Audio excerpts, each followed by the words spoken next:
One of the most important messages of sustainable development is that we've become a threat to ourselves. Economic production has become so large, our productivity in many ways so high, and the numbers of us on the planet so vast that the effect of all of this economic activity on the physical earth itself has become overwhelming. For the first time in human history, for the first time in the planet's history, one species, that would be us, human beings, are threatening the fundamental parts of the Earth's own dynamics, the climate system, the water cycle, the nitrogen cycle, the ocean chemistry. Think about the basic arithmetic. There are 7.2 billion of us on the planet now. On average, each individual is producing around $12,000 of output per year, a rough number averaged over the whole year. But with 7.2 billion people, an average of $12,000 per person, it means that the world economy as a whole has an output of between 80 and 90 trillion dollars per year, many times larger than ever in the past and continuing to expand rapidly.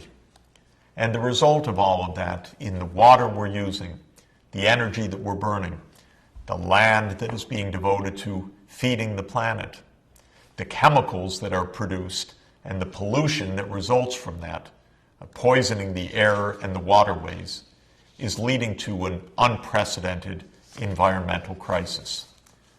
One of the things that's notable about this crisis is that it's felt by rich and poor alike. Have a look at my own city, swimming for survival during the superstorm that we experienced in October and November 2012, what we called Hurricane Sandy. But halfway around the world, same year, Beijing experienced massive flooding. Or take a look at Bangkok in the astounding floods of October 2011.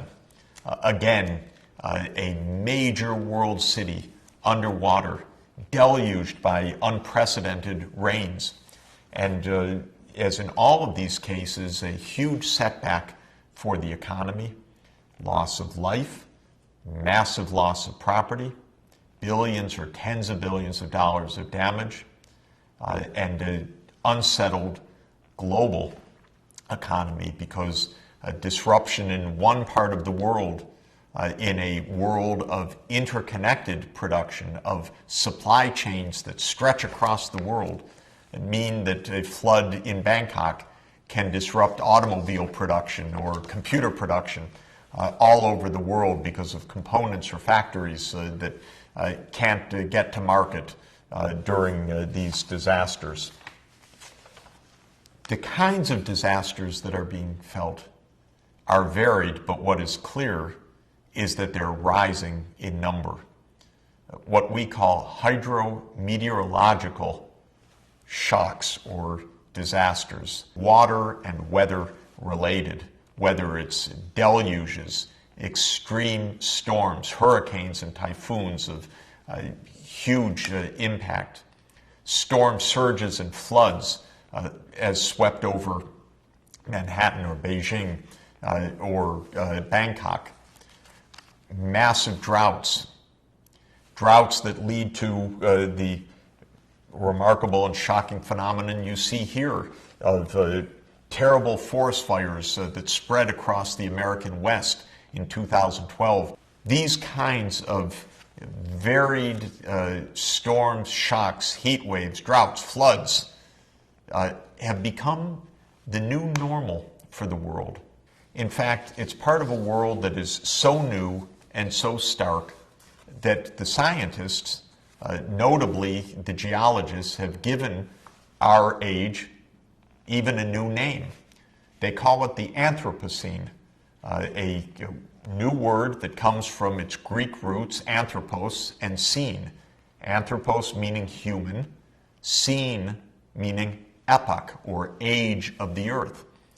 And what the scientists are telling us is that this is the human age of the planet. They don't mean that in a good way. They mean it in its uniqueness and in a very dangerous way, that humanity is changing the water cycle. The climate is warming the temperatures, is melting the glaciers, is threatening the great ice sheets over Antarctica and Greenland, is causing the oceans to become more acidic, is threatening other species with survival in such a fundamental way that the planet behaves differently now, even from a geologic point of view, hence the Anthropocene. One of the main drivers of these changes is humanity's massive use of coal, oil, and natural gas, three energy sources we call fossil fuels. When we burn coal, oil, and gas to move our cars, heat our buildings, drive our industrial production, produce electricity, we end up with carbon dioxide emitted into the atmosphere. And carbon dioxide in the atmosphere changes the climate.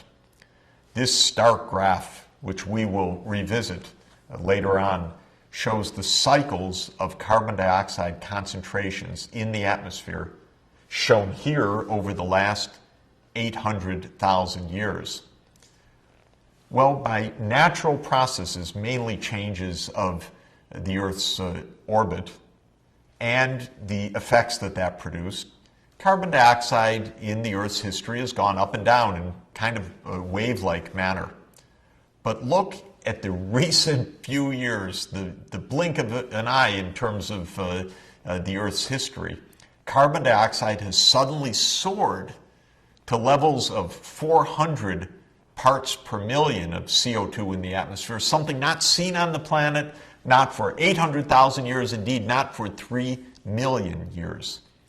And this is causing massive disruption of the climate system, global warming, and more extreme events like droughts and floods.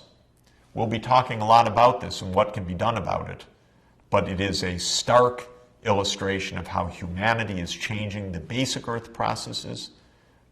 A group of scientists got together a few years ago and noted that it's not only the carbon dioxide in the air, but many other things that we're doing, the way we're using water, the way that we're putting nitrogen-based fertilizers into the soil to help crop productivity, but putting it on in such large amounts that the nitrogen cycle itself is affected.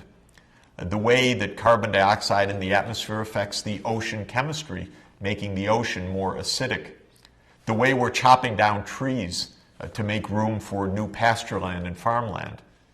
In other words, all of the varied effects of a big crowded planet and a lot of economic activity threatening the planet's systems. And so this group of scientists said, we are trespassing boundaries that are safe for humanity. So these scientists said, we need to identify the safe operating limits for the planet. We need to understand what those planetary boundaries are.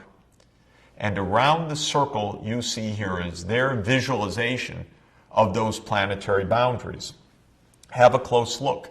Climate change, ocean acidification, ozone depletion, the nitrogen cycle, the phosphorus cycle, global freshwater use, changes in land use, loss of biodiversity, driving other species to extinction, that is, aerosol loading, the particles we're putting into the atmosphere through industrial processes, and chemical pollution, poisoning air and waterways. These are planetary boundaries that we trespass at profound risk for ourselves and for our children.